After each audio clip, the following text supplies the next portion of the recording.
It all starts now. Hey everybody, this is Nick Z from the 4019s. Welcome to my first edition of Rock Talk. I got a very special guest today, a friend of mine, a recent friend of mine, Mr. Tony Valentino from the Standells. And currently now he's got some great solo work doing. Everybody say hi to Tony Valentino. How you doing, Tony? Hey, all right. Buongiorno. Buongiorno, my friend. Buongiorno. That's what we say in Italy when you get up in the morning, you know. Yeah, right on. I like that. Now we within the last year, the band and I got introduced to you through Poor Man, and Right. we had the pleasure of doing a song with you. But before we get to talking about that and your current goings on, let us know, Tony, when you were a little kid. We want to know, like, what got you into rock and roll when you were a little kid? What influenced you? Well, when I was a little kid, I was in Sicily up in the mountains, and I was after cows, goat, and I would go on a daily walk with the shepherds, you know, with the Bagurata, we call them, the Bagurata. And we used to go take the cows and the goat out. You know, we spent all day. That was my childhood up in the mountains. As a matter of fact, I recently painted a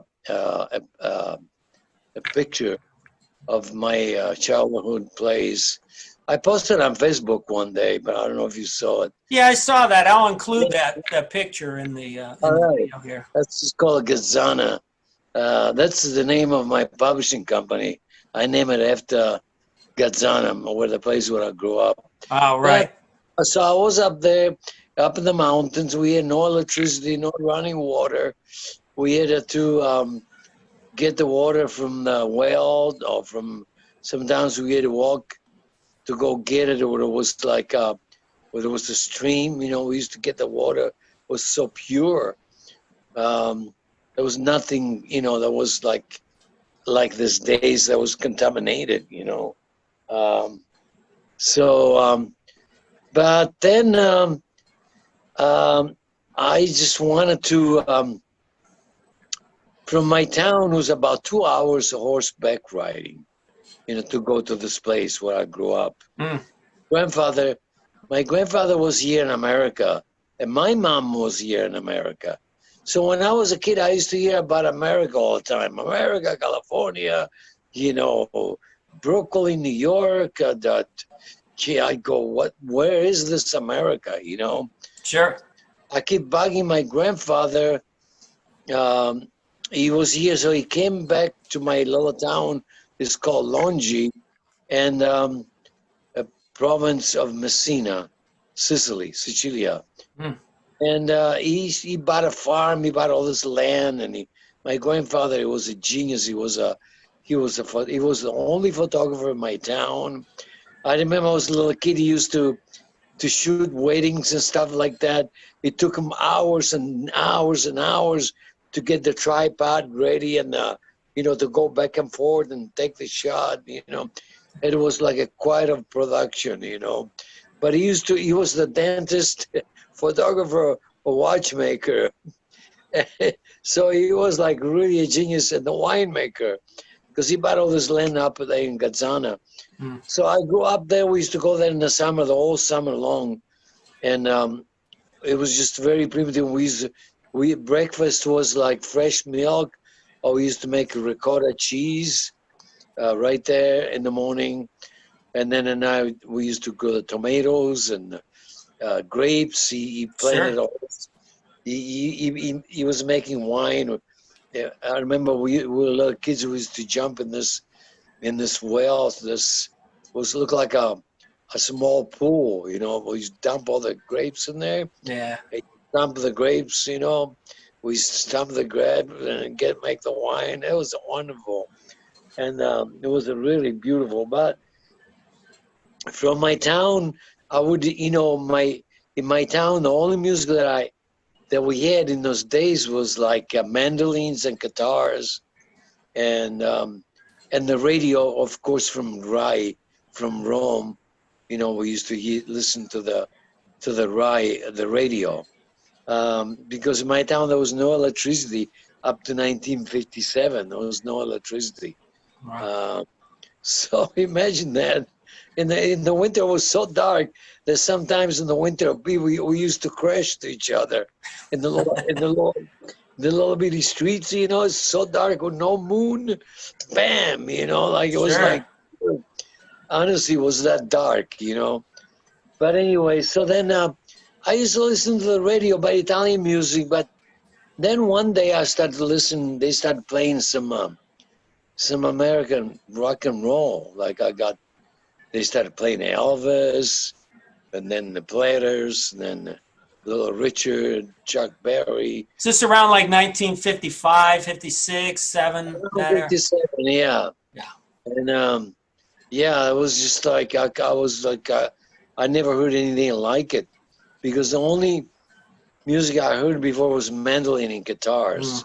It's like almost 3-chord, like change. It's almost like a blues change, but it's almost like a waltz, And so I wanted to play guitar so bad. I didn't have one. And we were 6 children in my family. My mom, she had chicks. We were 6 kids. And so my dad, everybody, I couldn't afford, everybody to buy, guitars and things. In those days, it was like very limited. What could you do, Right. So I asked my uncle, he was the carpenter of a town, and to build me a guitar. And so he said he was going to build me a guitar. And because I was watching these guys on the steps of the church, the piazza. They used to serenade, sit there, and used to play every night, and I used to just sit there and listen, and I would beg this guy if I could join the band, if they would let me play. But he said, but you need a guitar, you don't have a guitar. So I just was bugging my uncle all the time, my uncle Angelo, to build me the guitar. He finally did, took about a year. Finally I got the guitar, and then I started playing with them. They accepted me into this kind of comune di lonci musicians. So then after a while, at night, when people would get married, we used to serenade them in the middle of the night, like 3 o'clock in the morning. We used to go under the balcony, and we used to serenade them until they come out, and they would have to give us food, wine, everybody, like food all over the place. But sometimes they would get mad. Instead of food and wine, they would throw water. Like one night, I'll never forget, we were serenading, and we got a bunch of tomatoes, on the guitars and water. These people got mad because we were disturbing them. They were just got married. Yeah, they're a tough crowd. You never knew what you got, Yeah. Most of the time we got great food, and it was like a really special times that I went through up in the mountains in Sicily. And then so I started listening to the radio, and I saw this, I remember on my guitar, we had no pickups, and on one of the magazines, I seen this pickup that you could put it on the guitar. It looked like almost a big watch, made out of rubber. You put it against the guitar, And I ordered one, and then I got in the balcony and I started playing my guitar. I plugged it into my radio. Wow. Yeah. The radio had a speaker, But my grandfather, though, he built this little pedal organ that you pedal, and the little pedal organ that he built that really got me into music a lot, because when I was a little kid and I used to go there and play notes, ding, ding, ding, But you had to pedal. If you don't pedal, get no sound. Right. I was trying to reach with my leg to pedal, and then try to get the sound. but it was like incredible special. It was a special instrument that I had in the house. Not too many kids had that this kind of things. Because my grandfather came from America, so he brought a lot of technology and a lot of things from here. And so then I go, I want to, and so my mom, I keep, keep talking always about America. She was here. They were here until she was 13 years old. And then the whole family, my grandfather, I think, got deported. I don't know what the hell he did. He was smuggling wine or I don't know. He got deported back to Sicily. Yeah. So my mom and all the sisters, they got into my little town. They couldn't speak English, Italian. It was like crazy. But through her and the family, that connection with America, I keep bugging them. When will we go to America? All the time. I want to go to America, And then there was this great, one great person, his name was Frank Scuria, and he came to my little town and he opened like a factory to make jackets and suits. And there was incredible innovation to see he put a lot of people to work. He was incredible, nice, really the greatest people. And he says, well, I'm going to bring you and you family, everybody back to California, And I keep bugging him, when we're going to California.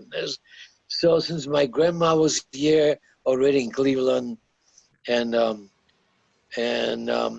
so finally, we waited like three years to do all the documents. He had to do to get the green card, and just I was waiting and waiting until the day came, and we all got in the piazza and we left, the whole family, and the whole people from the town came out to see us, going off. It was like really, really, it was really incredible, emotional scenery.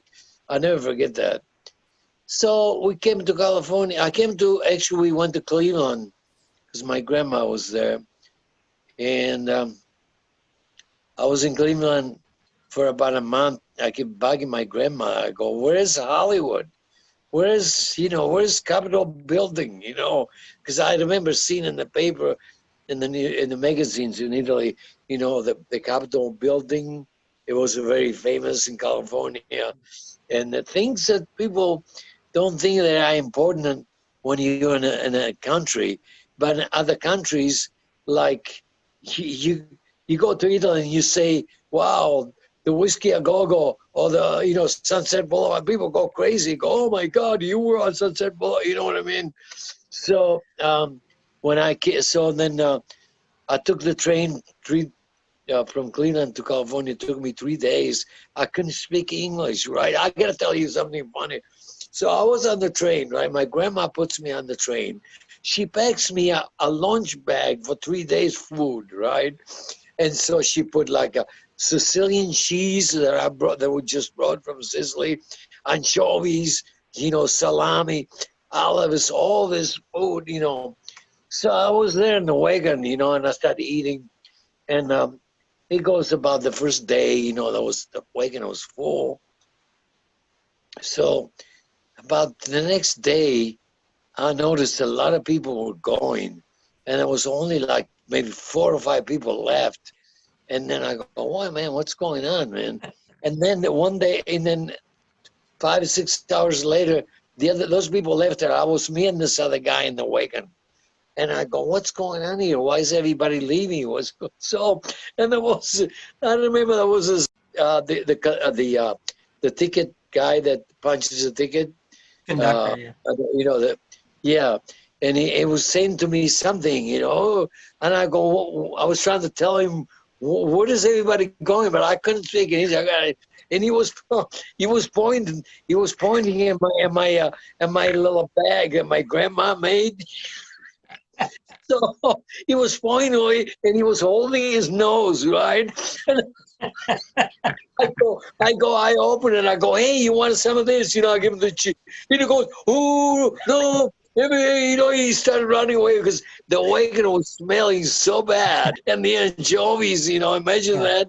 And the hot wagon. Oh, my God.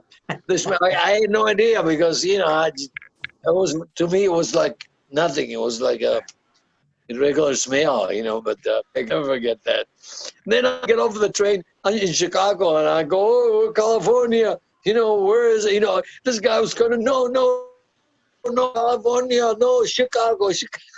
I almost missed the train, So finally that was 3 days of craziness on the train, I'm telling you.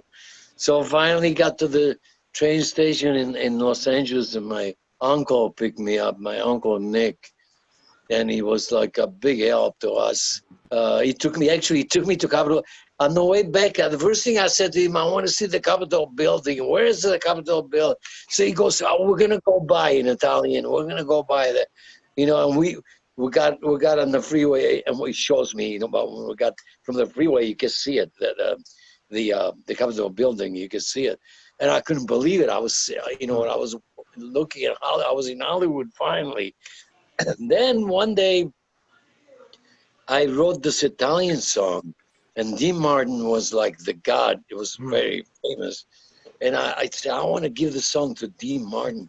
My uncle had the brilliant idea. He goes, let's go to the Capitol building and we take it to the Capitol Records, right? So we walked in there, me and my uncle with this big 78 thing, acetate 78, like a record, with one song on it. And then we walked in there, and then this lady at the desk was saying, no, manager. She was saying, the only thing I could understand was manager. The next thing I knew, it was these two guards. They came and escorted us out, I couldn't believe it. It was just, I go, what? I was trying to tell my uncle, what happened? He says, oh, they threw us out. We can't be in there. You have to have a manager. You have to have a manager in order to sign the contract. So then think this, 3 years later, like I was at Capitol Building signing a contract with the Standells, Wow. It was just like, I could not believe it. I remember the day Pink Floyd got signed also. And Pink Floyd, we went up the tower, all the way up on the roof, and we took pictures with Pink Floyd. I go, oh my God, with the Pink Floyd, that was my big, I couldn't believe it. Wow. And that was like the start of, of my rock and roll days. Because in those days, in the 60s, you would be able, if you had a band, you would be able to get signed. It was pretty easy. There was not too many bands in those days. In LA, there was like the Beach Boys, and there was not really too many bands that I could remember. I remember there was Frankie Avalon and Fabian, and all these single artists, but not too many bands, And then so. We got signed, and then we recorded Dirty Water, that's the history. But before, we were signed with the Liberty Records, which we did album at PJ's, live at PJ's. Right. The Standells, live at PJ's, and then we recorded. We got signed with the VJ Records, and I remember we walked in and we sat at the desk, and the guy, I remember telling us, he said to us, hey, guys, today's your lucky day. We just let these 4 guys from England off the contract, and we're going to sign the Standells today. And I go, who is this 4 guys? Some guys called the Beatles. Can you believe that? Yeah. We were like looking at each other. We went outside. We couldn't believe it. They let the Beatles go. Wow. Some of the I have so many stories. Trying to put a book together on my album right now. Yeah. So when you, what were some of the bands once you got signed and you started getting out there. You already were playing all the clubs and everything, but what were some of the bands you started or that you would play in? I know you did shows with the Doors. Yeah, the Doors. You have any interesting anecdotes about the Doors? Anything you remember about those guys? The Doors was like really, really a challenge because every time we played or did, it was like a big thing in the dressing room. You know, they're throwing up the guys. Jim Morrison, drunk and drugs. He couldn't get on stage to stand up. They would hold him. I remember we played at this place. It was called the Cheetah. It was famous in Santa Monica, and a lot of people were at the time was the place to play. And they were like something else. Every show we did with them was like every time was a Jim Morrison who would have put up a crazy show, something he would do something that was out of the extraordinary, you know. And then of course the Stones, the tour, the Rolling Stone tour, that was another big crazy tour. Lucky to, I tell people, like to be alive, you know. So lucky because that plane, we almost crashed a couple times. This guy set a fire and stuff. It was just ongoing, everyday ordeal with the Rolling Stones. It was like a crazy tour, I'm telling you. I remember I was talking to Joe Grishecki about you, and he saw you in '66 with the Stones at the Civic Arena, and you had a story about Bill Wyman and Oh yes. This was in Pittsburgh, right? yeah. Okay, Pittsburgh. I remember that we were staying at the hotel, and then I was became a really good friend with Charlie Watts and Bill Wyman, and then, but at one point Bill said, "I got my hair. I need to trim my hair," and I go, "I know how to trim hair because my sister is a hairdresser, and my cousin, and my family, like in Italy, everybody kind of cutting hair." So I brought my scissors with me when I went on tour, and my comb, you know, so I could cut my hair on people. So, and then Bill says, "Can you cut my hair, please?" I go, "Okay." So he says, "Oh, I got an idea. Let's go up on the roof." So we went up on the roof of the hotel, you know, and he sat on the chair, and I started cutting his hair. I gave him a haircut, and I wish I had a picture. So I cut Bill Wyman's hair in Pittsburgh. Yeah. You have some great photographs with those guys, you with Mick and Brian Jones that you post. Oh yeah. Yeah. Oh, that was another big. On the plane they lost. There was a huge. We used to play poker every night.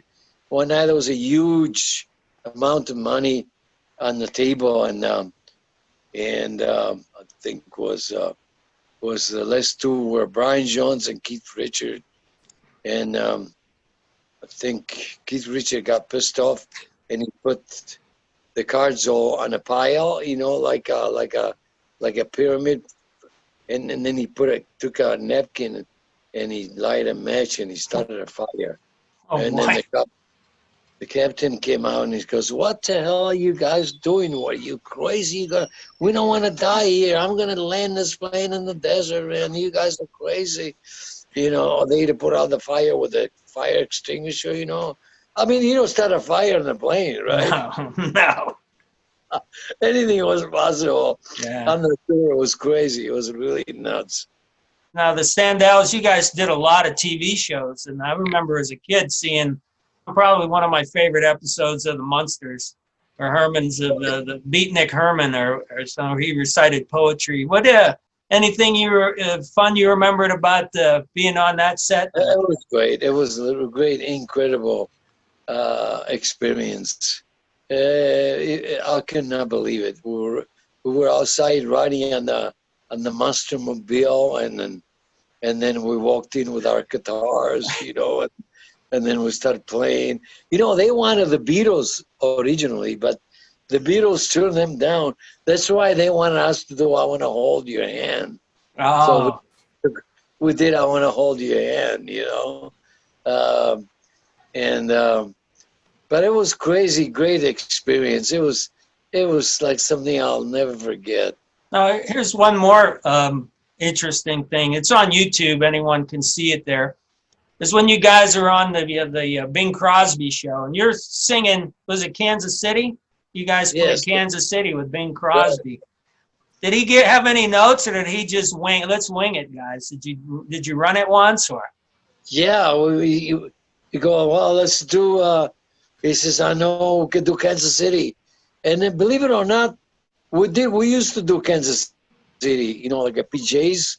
Yeah, I'm pretty sure we used to do it, you know, we used to do it. And so, say, let's do Kansas City, you know. But He was swinging. it was swinging. That was great. You know, that was another thing. When I came from Italy, I was in Cleveland, and my grandma would point me to Bing Crosby. She used to call Benny Crosby, Benny Crosby. He was famous, you know, White Christmas, you know, all you know, Bing Crosby was a huge star, you know, all those movies. And then there I was, you know. And the funniest thing is when we were filming the Bing Crosby show, I had some lines, and I was nervous. I couldn't, because of my accent, I was trying to do them right. And Lucille Ball was on the set, right? Because her husband was our manager in the scene, you know, and he played our manager. So here comes Lucille Ball. She goes, Tony, I'll teach you. And I was so nervous. I became a Jackie Gleason, you know. I was so nervous, Lucille Ball. I mean, imagine that. I was from Sicily looking at Lucille Ball in Italy. And then I wasn't in front of Bing Crosby, you know. It was just like a dream, you know. It was just amazing. I'm calling my album, it's called A Suitcase Full of Dreams. How far along are you guys with your new record? I'm having it mastered right now, and I'm working with a good friend of mine in Kansas City, John Todd, and we're putting it out. We just did the album cover, and it's probably another couple weeks. Are you going? Is it going to be a physical CD, right? As well, right? Well, yeah, I'm gonna put it for sale on you know on internet. Then Right. I'm gonna make some physical, either some albums, some vinyls, maybe. Oh, sure. Just for friends, or some CDs. But these days now is, you know, everything is the CDs are disappearing. That I don't know what the hell you're gonna play, you know, when you're at home, you know. Do you tell your fans your website address? Oh yeah, I have Tony Valentino of the Standells on Facebook, and I'm gonna have it's gonna be up pretty soon on my website, Tony Valentino of the Standells.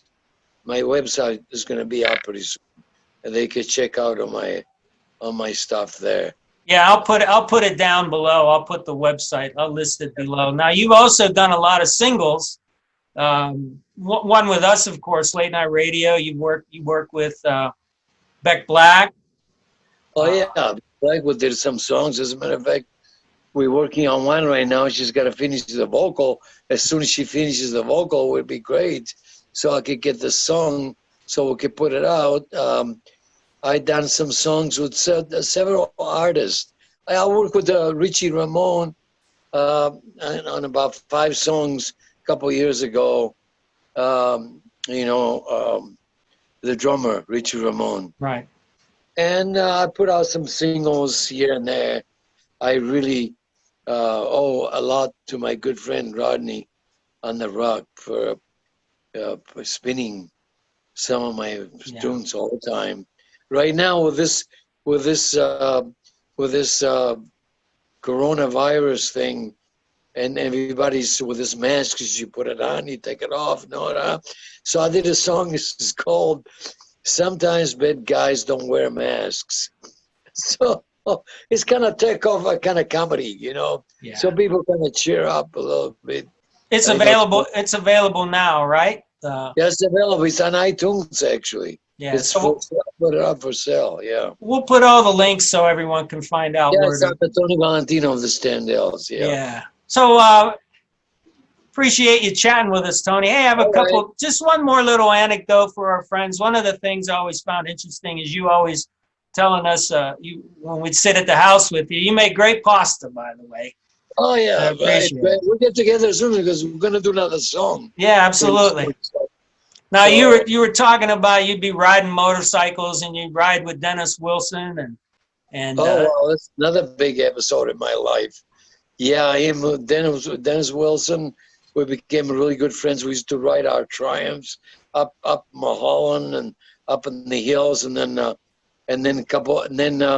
Dennis moved up in the Sunset Plaza in Hollywood, and we used to go there skateboarding, and Charles Manson was there every day with his guitar, sitting on the sidewalk, playing us his new songs.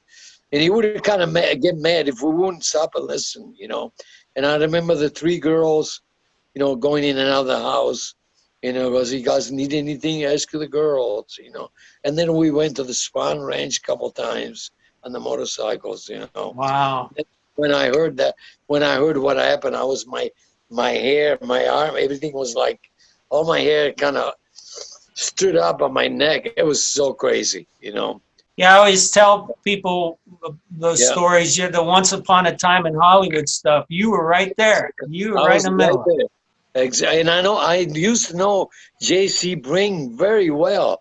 As a matter of fact, when we used to play at PJ's, he used to come there all the time. And one night he came in, he says, can you guys please, can I style your bass player, Gary, his hair? And then Gary went there the next day, and he comes back that night with his hairstyle. So unbelievable. Everybody was looking at him. He was a really handsome guy. And then, you know, J.C. Breen goes, you guys got to come. He said, I need some publicity. So we gave him some publicity on the stage at PJ's. Who styled your hair? J.C. Breen, you know. Wow. So he Yeah. used to send the same way with a Fred Siegel. You remember Fred Siegel? This guy spent millions on the Standells on me. He goes, oh, Tony, please give me a plug on the microphone. I just opened a little store across the street here in Santa Monica. I swear he had, like, I think, 5 shirts and 5 pair of pants, you know, and some T-shirts. Give me a plug, you know, I just opened a store. And we used to give go to Fred Siegel across the street, you know, if you want. So he made millions, Wow. you know, basically. Yeah, a lot of people have made a lot of money on Tony Valentino here. Well, I tell you, Tony, the times chatting, recording with you, and hearing the stories you told us. Yeah. When you do get that book out, that's going to be quite an interesting. Yeah. You've got quite a story.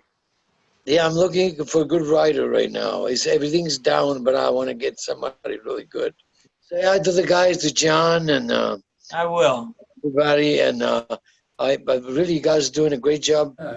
Recording at Sausalito Studio in West Hills. Get in there, Nick. I got a Let's bunch see. of crazy guys here, the 4019s. They're trying to tell me what to do. I told them, I'll make an offer you can't refuse. Never tell you what to do. You never tell Tony Valentino what to do. And I wrote a song about that too. That's Hey, don't right. tell me what to do. That's Oh, right. you never know. This is Giovanni here. That's right. He thinks he's Italian, but he ain't. You sound like my wife. Now, she's 100% Italian. Oh, God. Damian. And the late night radios on a lot of radio stations, and all those guys playing it, including Rodney. It's on so many. It's on in Italy. It's on in Spain. Everywhere. Yeah, it's doing great. We're honored to Everybody be. likes it, yeah. We're Yeah. honored to be with you on that. So tell everybody before we sign off the name of your new record coming out again and your website where they can find It's called A Suitcase Full of Dreams. And it says Living on Laurel Canyon, USA. And that's the name of a song, Living on Laurel Canyon, which I did. That was another story on Laurel Canyon. Oh, God. I got stories, you know. But anyway, I'll talk to you soon, and say hi to the guys, and say hello to John. And great voice. I like John's voice. I love to hear that. You're a great. I like your drumming. Really good. Everybody's really good. Thank you, always. Tony. So, All ladies and gentlemen, I'm here with Nick Z's Rock Talk with the great Tony Valentino from the Standells. Okay. Okay, Tony, great talking with you. Thank you, man. You Be guys, safe. you too. Remember, sometimes bad guys don't wear a mask. That's right. Take it off. No, put it on. Take it off. No, put it on. Oh, wait a minute. Okay, so long. All right, Tony. Bye-bye. Ciao. Bye.